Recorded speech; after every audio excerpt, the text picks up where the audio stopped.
Good evening. I speak tonight on behalf of the 2,800 members of Keep Metacomet Green. Our members share a concern that the iconic Metacomet Golf Club, which has been a fixture along the scenic Veterans Memorial Parkway for 100 years, will be destroyed for the sake of an unneeded and unwise commercial and residential development.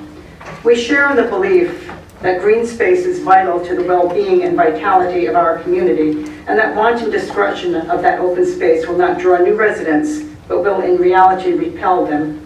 Our written statement spells out a number of reasons for our opposition: increased traffic, stress on public services, loss of wildlife habitat and mature trees, the negative impact on existing owners of hospitality businesses and vacant commercial property, and the destruction of the peaceful culture of our city. I strongly encourage you to read our written statement at your convenience, although, if you're going to vote tonight, I don't think you'll have the opportunity to do that. It includes details and relevant sources, and I think you'll find it enlightening. Our main focus tonight is on 4 issues. First is the disregard of the comprehensive plan's extensive concern with preservation of natural resources and open spaces.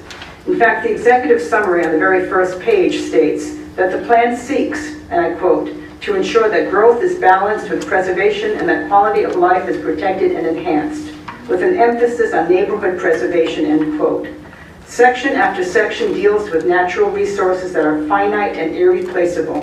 One section states, quote, development of any of the city's golf courses would result in a loss of open space, which would be a detriment to the overall recreation and open space system of East Providence, end quote. Another concerning the parkway, quote, projects along the parkway will be executed with full regard to preserving this roadway's unique attributes.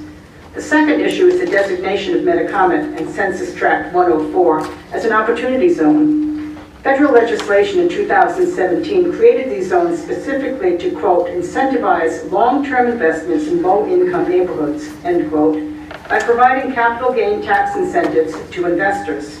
Remarkably, this tract is the only designated opportunity zone in East Providence. Equally remarkable is the fact that the IRS declared as recently as June 2020 that the tract does not meet its eligibility criteria, and that income level is moderate, and the tract is neither distressed nor underserved. Where did this come from, don't you wonder?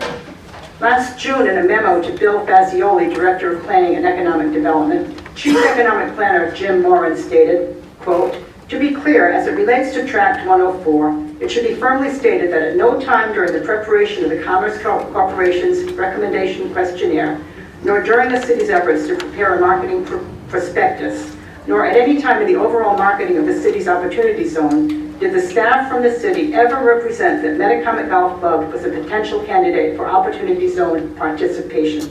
In fact, Treasury rules specifically stated that golf courses are ineligible to participate as they are deemed a sin use and are specifically banned from participation.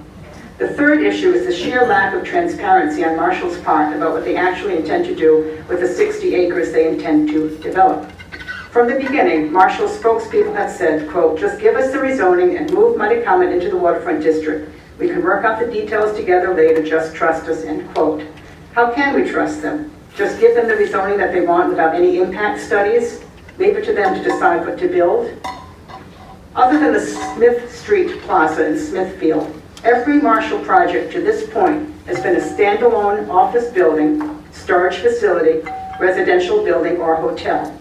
The Smith Street Plaza, according to Marshall's website, encompasses, quote, a 3.5 acre, 40,000 square foot grocery anchored retail development, which includes Aldi, Family Dollar, Advance Auto, Subway, Little Caesars, and Popeye's Chicken.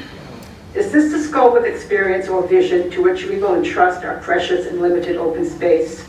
Fourth, the Waterfront Commission by state law will have total authority over the project. I quote, insofar as the express provisions of this chapter are inconsistent with the provisions of any ordinance of the city, the provisions of this chapter shall be controlling, end quote. Once you turn it over to the Waterfront Commission, it's out of your control. A few more seconds, please. Our recommendations. Delay rezoning the Metacomet property until the city's comprehensive plan is updated. Postpone a decision on Marshall's petition until the Planning Board renders its advisory opinion on Councilwoman Sousa's zoning ordinance amendment. Deny this application until Marshall Properties presents a detailed, solid plan for the property.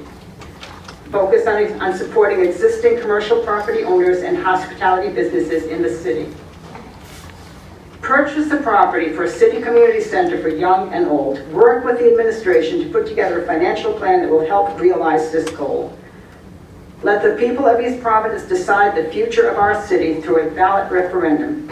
This is an extremely important issue and a decision that should not be left to 5 individuals. The electorate deserves to be heard. Once this open space is gone, it's gone forever. This is your legacy, for good or for bad. For your sake, for our sake, and for the sake of generations to come, you owe it to everyone to make it a good legacy. Thank you.